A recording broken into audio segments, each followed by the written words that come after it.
সকাল বন্ধুরা, নতুন আরেকটি ভিডিওতে সবাইকে অনেক অনেক স্বাগত আর অনেক অনেক ভালোবাসা। আশা করছি তোমরা প্রত্যেকেই ভালো আছো, সুস্থ আছো। আর আমিও কিন্তু বেশ ভালো আছি। তো আমার নতুন আরেকটি ভিডিওতে তোমাদের সকলকে জানাচ্ছি অনেক অনেক প্রণাম। তো সকলে আমার প্রণাম নিও। আমি আলিপুর জেলার ছোট্ট একটি গ্রাম থেকে মমতা। তো সকাল সকাল দেখো যা বাসি কাজ ছিল সমস্ত কিছুই কিন্তু করে নিয়েছি। আর এখন কিন্তু আমি সবজি কাটতে বসে গেছি। আর এখন বাজে হলো 9:30। তো যাই হোক, সকাল সকাল কিন্তু এখনও কারো খাওয়া দাওয়া হয়নি। তো সকালে খাওয়া দাওয়া দেখি কি করা যায় আর কি। তো ভাবলাম যে না, সবজিটা তাড়াতাড়ি করে কেটে নিই, কারণ 11টার দিকেই আর কি রান্না বসিয়ে দেবো, 10:30 11টার মধ্যেই, কারণ ওদিকে আবার না হলে দেরি হয়ে যাবে। আর দেখো আজকে রান্না করব হলো সজি কচু দিয়ে হলো মাছ করব। তো হাজবেন্ড বাজার থেকে মাছ নিয়ে এসেছে। তো আমার ভীষণ ভালো লাগে সজি কচু দিয়ে মাছ, আর আমাদের বাড়ির প্রত্যেকেই ভীষণ ভালোবাসে। তো তাই আজকে রান্না করব সজি কচু দিয়ে হলো মাছ। তো সজি কচু বাছছি, আর দেখো আমার কেন জানি এরকম একটা হয়, যে কোনো কচু বাছলে পরে হাতের মধ্যে কেমন জানি ধরে, চুলকাচ্ছে। তো মনে হচ্ছে আমার সত্যি কচুতে কোনো অ্যালার্জি আছে, এরকম একটা হবে। তো আমি আজকে না, আমার ছোটোবেলা থেকেই এরকম, যদি কোনোদিনও কচু কাটতাম আমার আর কি হাত পা চুলকোয় এরকম। তো দেখো, তো সজি কচু সবাই বলে, মানে আমার শাশুড়ি মা বলে সজি কচু তো হাত চুলকোয় না। তো যাই হোক, আমার কিন্তু ভীষণ হাত চুলকোচ্ছে, তবুও আমি কাটছি, কারণ কাটতেই হবে।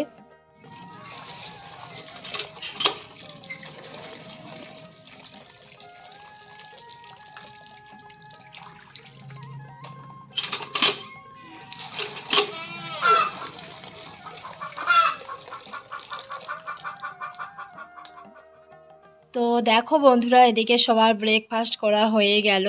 তো মাই খাইতে দিয়েছে সবাইকে। তো আমি দেখো এদিকে কচুগুলো বেছে তারপর এখন ধুতে নিয়ে এসেছি কলের পাড়ে। তো ঘরে ধুতে চেয়েছি, কিন্তু কি বলো তো, কচুর মধ্যে অনেক মাটি মাটি ভাব আছে, তাই ভাবলাম ঘরে অনেক জল লাগবে। তো কলের পাড়ে আমি আসলাম। তো কচু ধুচ্ছি আর ভীষণ হাত চুলকোচ্ছে। তো মা বললো যে হাতটা ভালো করে মুছে একটু সর্ষের তেল লাগিয়ে দাও। আর এদিকে দেখো কচু সিদ্ধ বসিয়ে দিয়েছি, আর মাছের মধ্যে লবণ হলুদ লাগিয়ে।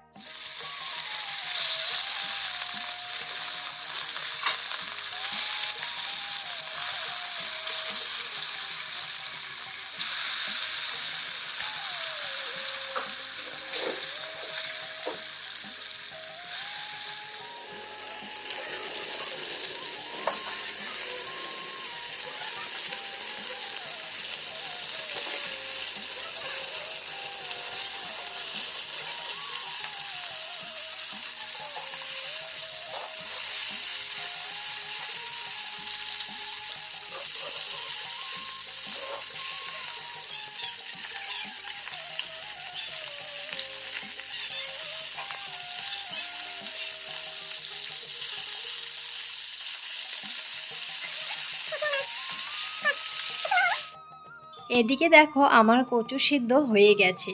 তো ভাত অনেকক্ষণ আগেই বসিয়ে দিয়েছি, আর ভাত হতে তো একটু সময় লাগবেই। তো যেহেতু আমার সবজি কাটা অনেকক্ষণ আগেই হয়ে গেছে, তাই ভাবলাম যে মাছটাও আর কি ঝটপট একটু ভেজে নিই। তো মা বলছিল যে দেখো ভাতটা সিদ্ধ বেশি হয়ে গেলে কিন্তু খেতে ভালো লাগবে না। তাই আর কি ভাবলাম যে না, ভাতটা আগে দেখে নিই। তো মাছটাও আমি নামিয়ে নিলাম, কারণ মাছটা অর্ধেকটা নামিয়ে ভাজা হয়ে গেছে, আর বাদবাকিগুলো এখনও ভাজতে আছে। তো তার আগে দেখো ভাতটা আমি গালিয়ে নিব। তো দেখো বন্ধুরা, বাড়ির বউরা যদি সঠিকভাবে মানে রান্নাবাড়ি না করে, তাহলে কিন্তু বাড়ির লোকেদের আর কি খাওয়ার জুটে না, এই একটা কথা, তাই না?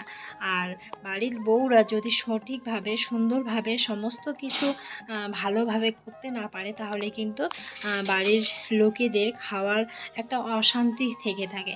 তো সবজি রান্না বলো, যে কোনো কিছু, এর জন্য যে কোনো কাজ ধৈর্য ধরে ভালো করে করে নিলে পরে কিন্তু বাড়ির লোকেদের সবার খাওয়া শান্তি হয়ে ওঠে, আর পেটও ভরে যায়।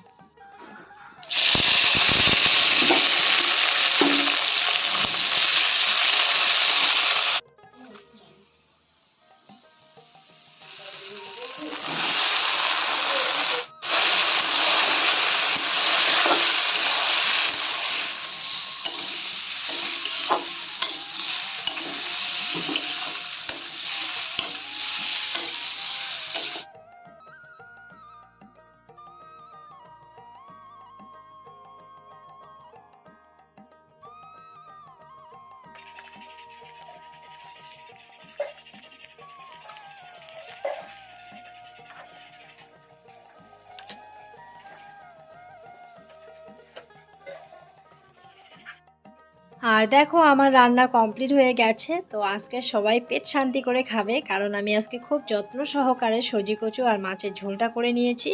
আর সাথে দেখো হলো ঝিঙে করেছি, এটা আমাদের গাছের ঝিঙে একদম মাছের মাথা দিয়ে। আর এখানে হলো মাছের তেল ভেজে রেখেছি।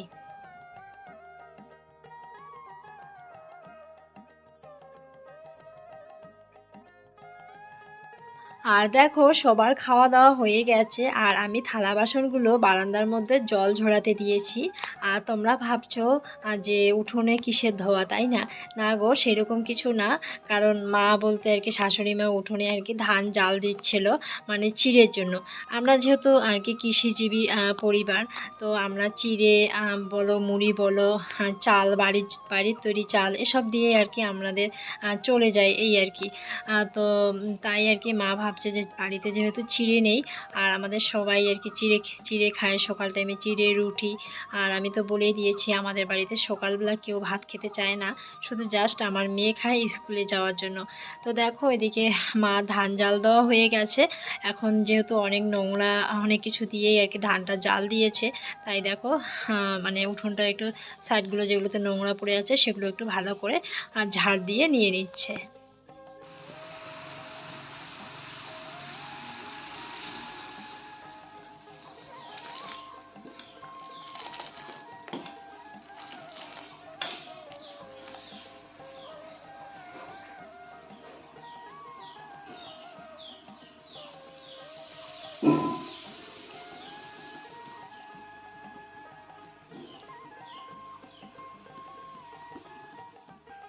আর এদিকে দেখো হঠাৎ করে আকাশটা একটু মেঘলা করেছে, তারই মাঝে দেখো ঝিরিঝিরি করে বৃষ্টি পড়ছিল।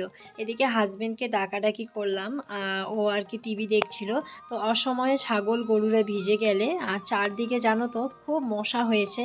আর অসময়ে ভিজলে ওদেরকে ভীষণ পরিমাণে মশা ধরবে। তাই আর কি দেখো ওর বাবা আর কি গামছা মাথায় ওদেরকে ঢুকিয়ে নিচ্ছে ঘরে। তো চলো বন্ধুরা, ভিডিওটা এখানে রাখবো। সকলে ভালো থেকো, সুস্থ থেকো, গুড নাইট।